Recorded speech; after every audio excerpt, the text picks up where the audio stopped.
Good morning student, myself Pratibha Poswal, government college Begu. बच्चों, आज का जो टॉपिक है वो बीएससी फाइनल ईयर के स्टूडेंट्स के लिए है। पेपर फर्स्ट का यूनिट फोर्थ। बच्चों, आज से हम हमारी यूनिट फोर्थ स्टार्ट कर रहे हैं। हमारा टॉपिक है LS coupling, spectral notation, SPDF वाली एंड सिलेक्शंस रूल्स। तो सबसे पहले हम पढ़ेंगे एलएस कपलिंग। तो उसके पहले हम कपलिंग स्कीम देखते हैं। युग्मन विधि क्या होती है? दो या दो से अधिक इलेक्ट्रॉन वाले परमाणु में इलेक्ट्रॉन के कक्षीय तथा चक्रण कोणीय संवेगों को दो प्रकार से जोड़ा जा सकता है। यानी कि दो या दो से अधिक इलेक्ट्रॉन जब किसी परमाणु में होते हैं तो उनके एक तो कक्षीय चक्रण होता है, कक्षीय संवेग होता है, और एक उनका होता है चक्रण। यानी कि एक तो वो कक्ष के चारों तरफ घूमते हैं, एक वो खुद के अक्ष पर घूमते रहते हैं। ठीक है, तो इस प्रकार से दो प्रकार से इनको जोड़ा जा सकता है, और यही विधि क्या कहलाती है? कक्षीय तथा चक्रण कोणीय संवेगों के मध्य अनोन क्रिया पर निर्भर करती है ये विधि। तो ये दो प्रकार की होती है। एक होती है एलएस कपलिंग यानी कि एलएस युग्मन, दूसरी होती है जेजे युग्मन। तो हम सबसे पहले देखते हैं एलएस युग्मन क्या है, यानी एलएस कपलिंग। इस विधि में प्रत्येक इलेक्ट्रॉन के कक्षीय कोणीय संवेग तथा चक्रण कोणीय संवेग को पृथक पृथक जोड़ा जाता है। यानी कि इस विधि में क्या होता है? प्रत्येक इलेक्ट्रॉन है उसके पहले कक्षीय कोणीय संवेग को जोड़ लेते हैं, फिर उसके चक्रण कोणीय संवेग को जोड़ देते हैं, अलग अलग जोड़ते हैं, फिर उसके बाद इनका रिजल्ट निकालते हैं। तो परिणामी संवेगों L तथा S को जोड़कर कुल कोणीय संवेग फिर क्या करते हैं? हम प्राप्त करते हैं। जैसे देख लो, यदि किसी परमाणु में n इलेक्ट्रॉन हो तो कुल चक्रण कोणीय संवेग क्या हो जाएगा? Capital S is equal to summation of Sn। यानी इसमें जितने भी इलेक्ट्रॉन है उन सब का चक्रण कोणीय संवेग है उनका योग, यानी कि S1 plus S2 plus Sn। तो जितने n इलेक्ट्रॉन है तो इन सभी का क्या हो जाएगा? योग हो जाएगा। वो क्या होगा? Capital S। ठीक है, तो यहाँ S इक्वल टू जो है स्मॉल s इक्वल टू क्या होता है? Under root S into S+1 तथा कुल कक्षीय कोणीय संवेग वही जो इतने भी n इलेक्ट्रॉन है उन सबके कक्षीय कोणीय संवेगों का क्या होगा? योग होगा। फर्स्ट का, सेकंड का, थर्ड का, इस प्रकार से n इन सब का योग होगा। वो क्या होगा? कुल कक्षीय कोणीय संवेग होगा। तो इसलिए पहले तो कुल चक्रण कोणीय संवेग निकाल लेते हैं, फिर कुल कक्षीय कोणीय संवेग निकाल लेते हैं। ठीक है, जहाँ पर इस l इक्वल टू क्या होता है? Small l L+1 H cross, जहाँ पर स्मॉल l क्या है? कक्षीय क्वांटम संख्या यानी कि ऑर्बिटल क्वांटम नंबर है, और s क्या है? चक्रण क्वांटम संख्या यानी कि स्पिन क्वांटम नंबर है। तो चक्रीय कक्षीय कोणीय संवेग इनका जो अन्योन्य क्रिया होगी यानी कि L और S की, तो वो क्या होगी? कुल कोणीय संवेग, क्योंकि L और S मिलकर क्या बना रहे हैं? कुल कोणीय संवेग, इसलिए इसको बोलते हैं एलएस कपलिंग। तो क्योंकि कुल कोणीय संवेग J इक्वल टू क्या हो जाएगा? L+S, यानी कक्षीय कोणीय संवेग और चक्रण कोणीय संवेग इनका क्या हो जाएगा? योग, जहाँ पर J इज इक्वल टू क्या है? Small of J into J+1 H cross. अब मान लेते हैं, मान लिया दो इलेक्ट्रॉन है। ठीक है, इसके एग्जाम्पल से हम समझते हैं। मान लिया दो इलेक्ट्रॉन हैं जिनके लिए L1 क्या है? 2 और L2 क्या है? 1। यानी कि ये सेकंड कक्षक में है एक इलेक्ट्रॉन, दूसरा इलेक्ट्रॉन क्या है? फर्स्ट कक्षक में। यानी कि L1 इक्वल टू 2 है और L2 इक्वल टू 1 है। तो L इज इक्वल टू क्या हो जाएगा?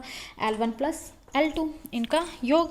ठीक है, तो L के जो मान होंगे वो L1 प्लस L2 से L1 माइनस L2 तक टोटल मान होंगे। तो क्या L1 प्लस L2 कितना होगा? 2 + 1 यानी कि 3, और L1 माइनस L2 कितना होगा? 2 - 1 यानी कि 1। यानी कि इसके 3 से 1 तक मान होंगे। 3, 2, 1 यानी कितने मान होंगे? L के टोटल 3 मान होंगे। इस प्रकार से अगर हम पहले इलेक्ट्रॉन के लिए S1 का मान हाफ है और दूसरे के लिए भी S2 क्या है? हाफ है, तो S इक्वल टू क्या हो जाएगा? S1 प्लस S2 और S1 माइनस S2। तो S1 प्लस S2 यानी हाफ प्लस हाफ बराबर 1 और हाफ माइनस हाफ बराबर 0। तो यानी कि S के भी दो मान आएंगे, 1 और 0। तो S के दो मान संभव है, 1 और 0। तो एलएस युग्मन में कुल कोणीय संवेग J इक्वल टू क्या हो जाएगा? L+S से L-S, यानी L+S से मान स्टार्ट होगा और उसका L-S तक, L+S फिर L+S -1 फिर अप टू सोन L-S। अर्थात यदि L का मान ग्रेटर देन S है तो L अगर S से अधिक है तो J के L+S से L-S तक कुल कितने मान संभव है? कुल 2S + 1 मान इसके क्या होते हैं? संभव होते हैं। यदि L का मान S से कम है तो J के S-L तक कुल 2L+1 मान संभव, यानी कि जो छोटा होता है उसको लिया जाता है। तो अब अगर इसको देखें एग्जांपल लेकर कि L के तो कितने अभी हमने देखे तो L के अगर 3 हो और S इक्वल टू क्या है? 1 है। ठीक है, तो क्यों? L ग्रेटर देन S, क्योंकि L का 3 मान है और S का क्या है? 1 है, तो यानी कि L ग्रेटर देन S से। तो यानी टोटल इसके कितने मान होंगे? 2s+1, s का मान कितना है 1, तो यानी कि 2 × 1 + 1 यानी कि कितना हुआ 3, यानी कि इसके टोटल कितने मान होंगे 3 मान होंगे। टोटल कितने मान होंगे 3 मान होंगे। अब हम देखते हैं टोटल 3 मान कैसे हैं। तो जे के l+s से और l-s तक टोटल मान होंगे। तो l+s, l का मान 3 है, s का मान क्या है 1 है, ठीक है। तो l का मान जब 3 है तो ये हो जाएगा 3+1 फिर 3-1 यानी कि 4 से 2 तक, यानी 4, 3, 2 ये 3 मान इसके क्या हैं संभव है। अब यदि l = 2 और s = 1, अब भी l क्या है ग्रेटर देन है s से, तो अब भी कितने मान होंगे 3 मान होंगे। 3 मान होंगे तो वही l+s यानी कि 2 + 1 बराबर क्या हुआ 3, और l-s यानी कि 2 - 1 बराबर क्या हुआ 1, तो यानी कि 3, 2, 1 ये भी कितने मान होंगे 3 मान होंगे। अब यदि l = 1 और s = 1 हो तो भी अब l = s है, लेकिन इसके लिए भी वही l को ग्रेटर देन s माना जाएगा, तो इसके लिए भी वही 2s+1 मान होंगे। तो 2s+1 मान होंगे तो यानी कि 2, 1, 0 मान होंगे। अब यदि l = 3 तथा s = 0 हो तो वही l ग्रेटर देन है s, तो वही 2s+1 यानी कि कितने मान होंगे 0 रखेंगे यहाँ तो 1 यानी कि एक ही मान प्राप्त होगा। तो हम देखते हैं इसका एक मान, जब j = निकालते हैं तो l+s यानी 3 + 0 सिर्फ एक ही मान प्राप्त होता है 3। अब यदि l = 2 और s = 0 तो वही इसके भी एक ही मान प्राप्त होगा l+s यानी कि एक ही मान। इसी प्रकार से यदि l = 1 और s = 0 हो तो भी j का एक ही मान प्राप्त होगा l+s यानी कि 1 + 0 = 1। तो अतः यदि l ग्रेटर देन s है तो j के l+s से l-s तक कुल कितने मान होते हैं 2s+1 मान होंगे। अब यदि l = 3 और s = क्या हो हाफ हो तो कितने वही l+s और l-s तक होंगे। तो l+s 3 + हाफ यानी कितना हुआ 3 × 2 = 6 यानी 7/2 और 3 - हाफ यानी कितना हुआ 5/2, यानी 7/2 से 5/2 इसके टोटल मान होंगे, यानी कि कितना होगा 7/2 और 5/2। और 2s+1 से हम निकालें तो 2 × हाफ + 1 यानी कि कितने मान होंगे टोटल 2 मान होंगे। और हम देखते हैं 2 ही मान प्राप्त होते हैं, एक 7/2 और एक 5/2। इसी प्रकार से जब l = 1 और s = हाफ हो तो भी 2 ही मान प्राप्त होंगे, 1 + हाफ और 1 - हाफ। तो 1 + हाफ तो क्या हुआ 3/2 और 1 - हाफ क्या हुआ हाफ, तो भी हमें 2 मान प्राप्त होते हैं। तो ये थी हमारी LS कपलिंग। अब है JJ कपलिंग क्या होती है। यदि प्रत्येक इलेक्ट्रॉन के चक्रण तथा कक्षीय सदिशों के मध्य अन्योन्य क्रिया से अधिक प्रबल हो, यानी प्रत्येक इलेक्ट्रॉन के चक्रण और कक्षीय सदिशों के मध्य अन्योन्य क्रिया अधिक प्रबल हो तो JJ युग्मन विधि का प्रयोग किया जाता है। अब जैसे LS कपलिंग में पहले टोटल L निकाला था, फिर टोटल S निकाला था, फिर J का मान निकाला था, लेकिन इसमें क्या करते हैं, इसमें अलग अलग मान निकालते हैं। प्रत्येक इलेक्ट्रॉन के लिए J का मान निकालते हैं। पहले इलेक्ट्रॉन के लिए J1, फिर दूसरे के लिए J2, फिर तीसरे के लिए J3, फिर इन सभी J का ऐड किया जाता है J1 + J2 + J3। तो इसे क्या बोलते हैं JJ कपलिंग कहते हैं। तो इसमें पहले प्रत्येक इलेक्ट्रॉन के लिए J का मान निकाला जाता है, Jn = Ln + Sn। तो Jn = हो जाएगा जहाँ पर J के इक्वल टू क्या है √J × J + 1 H× है। तो J = और फिर जब टोटल एंगुलर मोमेंटम निकालते हैं तो यानी कि J = J1 + J2 + up to फिर Jn होता है। तो अतः J के J1 - J2 से J1 + J2 तक के मान संभव होंगे। अब है स्पेक्ट्रम नोटेशन देखते हैं हम SPDF के नोटेशन। किसी भी परमाणु की अवस्थाओं के में उसके सदिश, यानी कि अगर L कक्षक को बताता है ये L = 0 हो तो इसका मतलब कौन सा कक्षक है S है, ठीक है। अब अगर L = 1 हो तो वो कौन सा है P है। अगर L = 2 हो तो क्या है D है। L = 3 है तो क्या है F है। L = 4 है तो क्या है G है। L = 5 है तो क्या है H है। इस प्रकार से इनके नोटेशंस होते हैं। तो कुल कोणीय संवेग J के मान को अंग्रेजी वर्णमाला के बड़े अक्षर के दाएं पादांक यानी सबस्क्रिप्ट के रूप में लिखा जाता है। कैसे, जैसे यदि कैपिटल L = 1 है, कैपिटल L = 1 का मतलब क्या हुआ P, कैपिटल L = 1 का मतलब क्या हुआ P, ठीक है। तो यदि L = 1 है और J = क्या है 3/2 है, तो L = 1 पर तो क्या हुआ P, और जो J है वो यहाँ पर लिखा जाता है नीचे सबस्क्रिप्ट पर। जैसे हमने बताया सब स्क्रिप्ट पर दाएं पादांक पर ये लिखा जाता है। तो L = 1 यानी कि P, और ये J = ये कहाँ लिखा जाएगा, यहाँ पर लिखा जाएगा।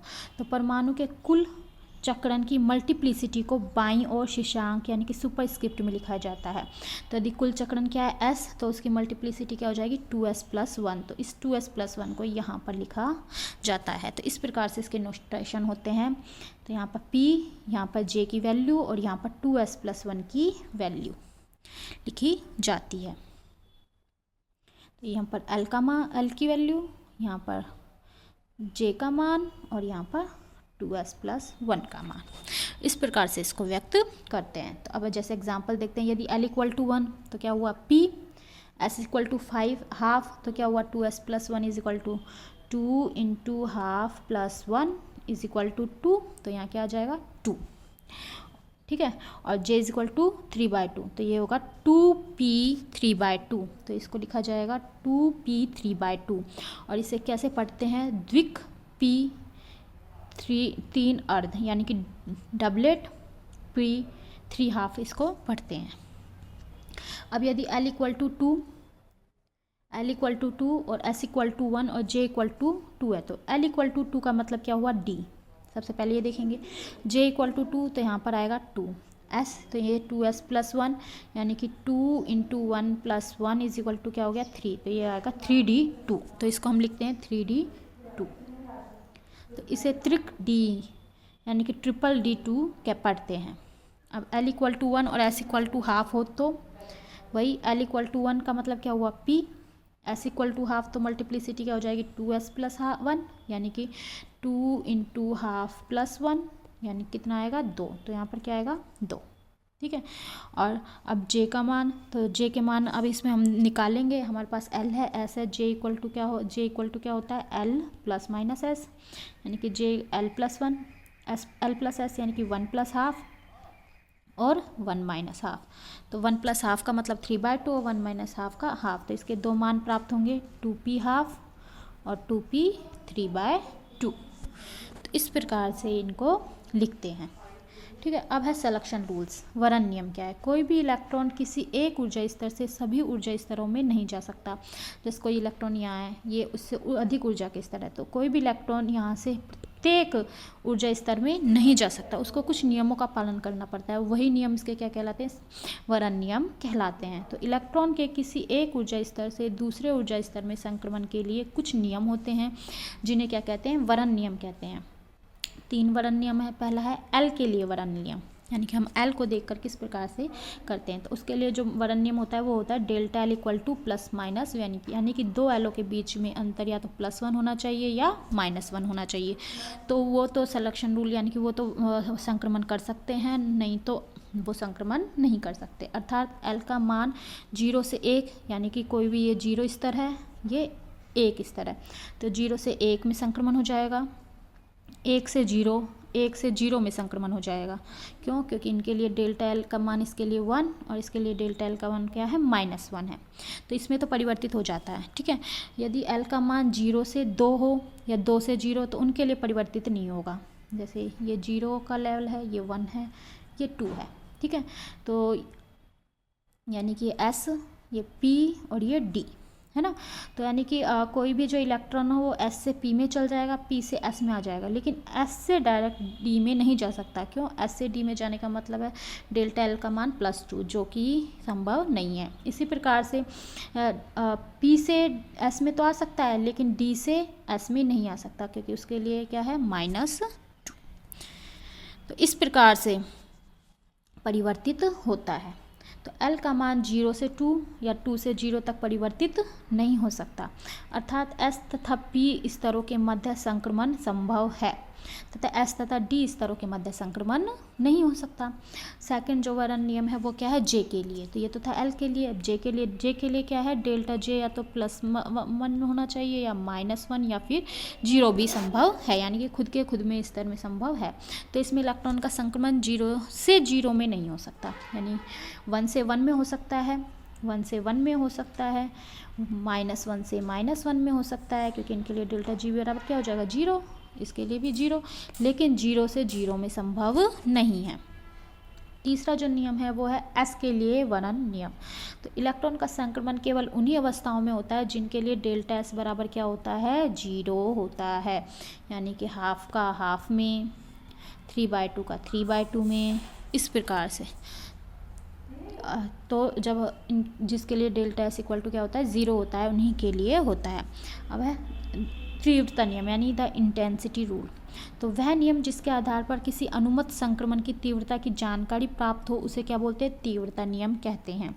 तो वे संक्रमण जिनके लिए एल तथा जे एक ही प्रकार से परिवर्तित होते हैं, यानी कि जिनके लिए डेल्टा जे बराबर होता है डेल्टा एल, यानी कि ये भी -1 और ये भी -1, तो वे तो क्या होते हैं, प्रबल होते हैं। और जिनके लिए डेल्टा एल डेल्टा जे के बराबर नहीं होते, वे संक्रमण क्या होते हैं, दुर्बल होते हैं। तथा एल तथा जे के मान में वृद्धि अर्थात एल से L+1 स्तर, यानी जैसे ये S है, S से किस में गया, P में, तथा J से J+ वाले संक्रमण, इनके मान में कमी अर्थात L से L-1 यानी कि P से S में, और J से J- वाले संक्रमणों की तुलना में क्या होते हैं, अधिक प्रबल होते हैं। यानी कि वृद्धि करते हुए होते हैं ना, वो संक्रमण अधिक स्ट्रॉन्ग होते हैं कमी होने वाले संक्रमणों की तुलना में। एल तथा जे के मान में विपरीत परिवर्तन वाले संक्रमण भी वर्जित होते हैं, यानी कि विपरीत रूप से इनका परिवर्तन नहीं हो सकता। यानी कि डेल्टा एल में तो अगर वृद्धि हो रही है और डेल्टा जे में क्या हो, कमी हो, तो वो संभव नहीं है। जैसे डेल्टा एल इक्वल टू -1 है, डेल्टा जे भी -1 है, तो ये सबसे प्रबल होगा। ठीक है। अब अगर डेल्टा एल इक्वल टू -1 है, डेल्टा जे इक्वल टू 0 है, ये उससे कम तीव्र होगा। और अगर डेल्टा एल इक्वल टू +1 है, डेल्टा जे इक्वल टू भी +1 है, तो वो क्या होगा, दुर्बल होगा। अगर डेल्टा एल इक्वल टू +1 है और डेल्टा जे इक्वल टू 0 है, तो ये क्या होगा, अत्यंत दुर्बल होगा। लेकिन अगर विपरीत है, यानी कि डेल्टा एल -1 और डेल्टा जे +1 या डेल्टा एल +1 डेल्टा जे -1, तो ये क्या है, संभव है, यानी कि वर्जित है। तो ये कुछ संरक्षण रूल्स थे। उम्मीद करती हूँ बच्चों आप लोगों को समझ में आ गए होंगे। फिर भी कोई प्रॉब्लम हो तो आप व्हाट्सएप के थ्रू पूछ सकते हैं। Thank you.